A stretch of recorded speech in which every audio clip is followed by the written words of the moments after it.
Alright, so let's answer this question. Sir, what is sticky fingers po? Okay, actually, ito ang mga common problems that beginners face when we talk about left hand, no? So, yung kaliwang kamay natin, no? Demonstrate ko sa gamit kong violin na to. So, dalawang klase yan eh. Meron din tinatawag na banana fingers, no? Which is yung kabaliktaran ng pagiging sticky fingers. So, basically, yung pagtipa, no? In Tagalog, pagtipa or stopping in English, yung pag-stop ng strings or pag-press down on the strings is dapat hindi siya masyadong hard, no? Dapat walang squeezing na nangyayari and it should only be enough force to make sure, especially on the first position, that the strings are pressed down on the fingerboard para tumunog lang, no? So, example, ito. Sol, open, G string, that's first finger, La. That's enough force or pressure. Kasi pag medyo ayan, hindi tutunog ng ayos. So, you need adequate pressure. Now, pag sinabing nagsi-sticky fingers ka, ibig sabihin, nahihirapang iangat, no? Hindi coordinated yung hands mo. So, for example, nag-scale ka, nangyayari rin, nade-delay. No? So, yun yung isang problem. So, pag nag-play, kanina magpe-play tayo doon. That is what our goal is, no? Yun yung goal na tugtugin natin. Pero sometimes what happens is, so, naiiwan yung daliri. Now, ang kabaliktaran naman nito is yung sinatawag nating banana fingers. Di man siya kabaliktaran, but it's the opposite reaction. So, kung yung iba, nahihirapan magtanggal, ito naman yung ayaw magbaba. Okay, so usually nangyayari ganun. So, laging lumilipad yung daliri natin. No?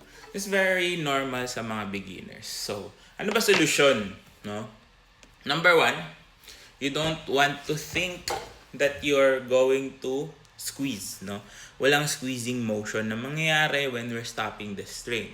That creates unnecessary or unwanted pressure on your hands, on your fingers.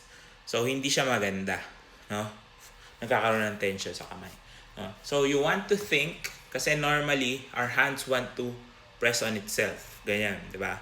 So, you only want to apply pressure until here. Para magkakaroon ka ng imaginary stopping line, no? Para maibaba mo na ganyan. So, hanggang dito lang. Ayan.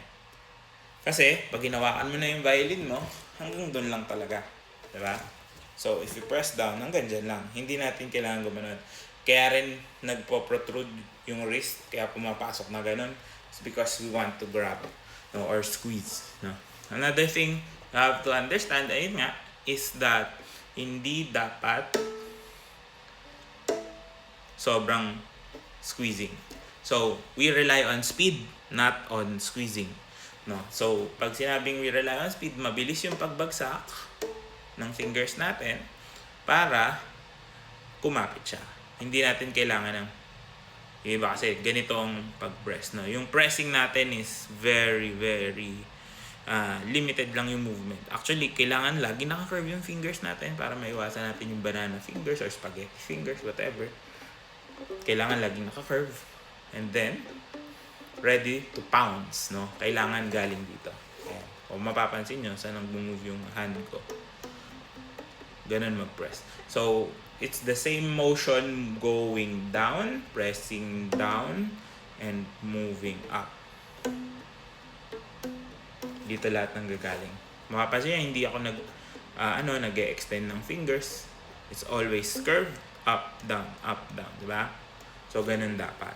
So, kailangan lang din siya practicein para maiwasan. So, and then as much as possible, always keep your fingers low. So, kung mapapansin nyo, ayan. So, kahit makaangat ka, no, hindi ka gumaganyan, laging nakaganon. Playing position. Paano ba? Ayan. So, laging ganun yung playing position. Kasi pag pabago-bago ka rin ng playing position, may hirapan kang magpatunog. No? Or, yun nga, lalabas yung mga problems like sticky fingers. Ayan. So, lagi na de-delay. And also, last tip is you have to move your fingers before you move your bow. Kasi yung bow yung last na gagalaw sa lahat ng gagawin natin. Kailangan set up na yung daliri bago gumalaw yung bow. Kasi pag gumalaw yung bow bago gumalaw yung daliri, ganito yung nagiging tunog.